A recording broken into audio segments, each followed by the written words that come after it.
హృదయ విదారకమైనటువంటి సంఘటన. అది చూసినప్పుడు చాలా బాధ కలిగింది. ఈ సంఘటన మొత్తం కలిసి ఇప్పటికి 20 మంది చనిపోయే పరిస్థితికి వచ్చారు. 9 మంది హాస్పిటల్లో చేరి క్రిటికల్గా ఉన్నారు. 2 సేఫ్గా ఉన్నారు. మొత్తం కలిసి 31 మంది. ఇందులో చాలామంది వీకర్ సెక్షన్స్ ఎక్కువ ఉన్నారు. అందులో కూడా ఎస్సీలు అయితే దగ్గర 12 మంది ఎస్సీలు ఉన్నారు. ఒక 9 మంది మహిళలు ఉన్నారు. ఇప్పుడు వాళ్ళని లోపల కూడా పరామర్శించాం.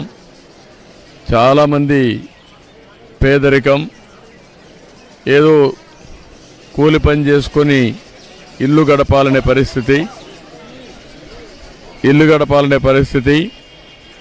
అవన్నీ కూడా చూసిన తర్వాత జరిగిన సంఘటన పైన చాలా ప్రభుత్వం సీరియస్గా తీసుకుంటున్నాం. ఈ సంఘటన ఇటీవల ఒక సంఘటన జరిగింది. దానిపైన ఒక ఎంక్వైరీ చేశాం. ఎంక్వైరీ రిపోర్ట్ కూడా పంపించాం. యాక్షన్ తీసుకోమని చెప్పిన తర్వాత రెండో సంఘటన జరిగింది. ప్రభుత్వం ఫర్మ్గా ఉండి రాబోయే రోజుల్లో ఇలాంటి పునరావృతం కాకుండా చూడడానికి అన్ని విధాల యాక్షన్ తీసుకుంటాం. ఈ సంఘటన ఎంక్వైరీ చేసి అందరికీ అకౌంటబిలిటీ ఫిక్స్ చేస్తాం. ఎవరెవరు ల్యాప్సెస్ ఉన్నాయి, ఎక్కడెక్కడ ల్యాప్సెస్ ఉన్నాయి అన్నీ కూడా ఫిక్స్ చేస్తాం. మొట్టమొదటిసారిగా అక్కడుండే ఆఫీసర్లు, ఆర్డీఓ కన్సర్న్, డిఎస్పి, అదే మరి district labour officer, fire officer, వీళ్ళ నలుగురిని సస్పెన్షన్లో పెడుతున్నాం. సస్పెన్షన్లో పెట్టి భవిష్యత్తులో ఎంక్వైరీ చేసిన తర్వాత ఎక్కడ లాక్సిటీ ఉన్నా, ఎక్కడ తప్పు ఉన్నా వాళ్ళపైన కూడా చర్యలు తీసుకుంటాం. రెండోది, మనుషులు కూడా కొంతమంది విచ్చలవిడితనానికి అలవాటు పడ్డారు.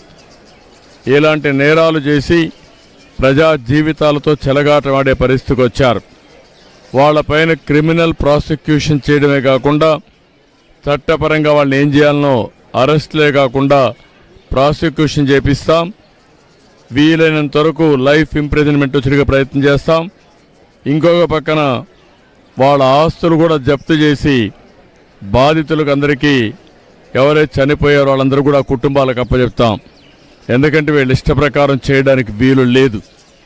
అదే మరి ప్రభుత్వ పరంగా ఒక్కొక్కరికి 20 లక్షల రూపాయల ఆర్థిక సహాయం చేసి మృతులందరికీ 20 లక్షల రూపాయల ఆర్థిక సహాయం చేస్తాం. గవర్నమెంట్ ఆఫ్ ఇండియా 2 లక్షలు ఇచ్చారు. అది కాకుండా 20 లక్షలు ఇస్తాం.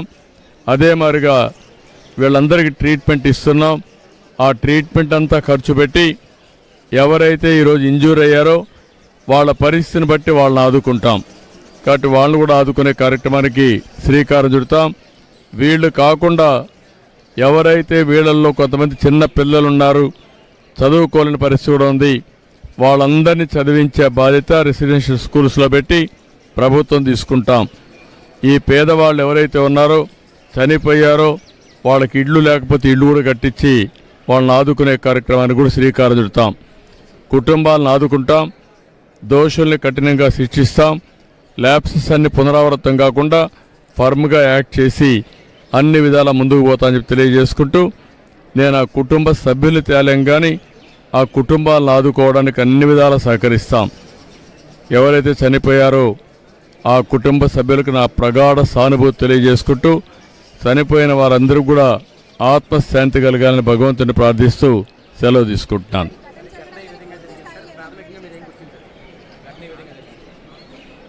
ప్రాథమికంగా నాకు అనిపించింది, ఎవరైతే ఆపరేటర్ ఉన్నాడో ఇక్కడ ఇవన్నీ చేశాడో వాళ్ళకు ఆర్డర్స్ రావడం, ఆర్డర్స్ వచ్చినప్పుడు మనుషులు తీసుకొచ్చి చేయడం, సరైన ప్రికాషన్స్ తీసుకోలేదు.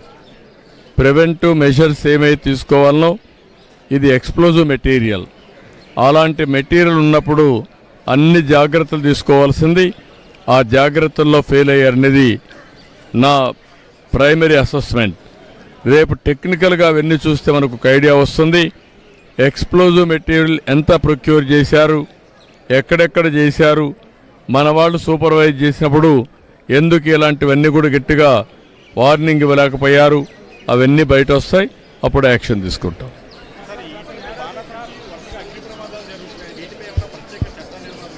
ఏది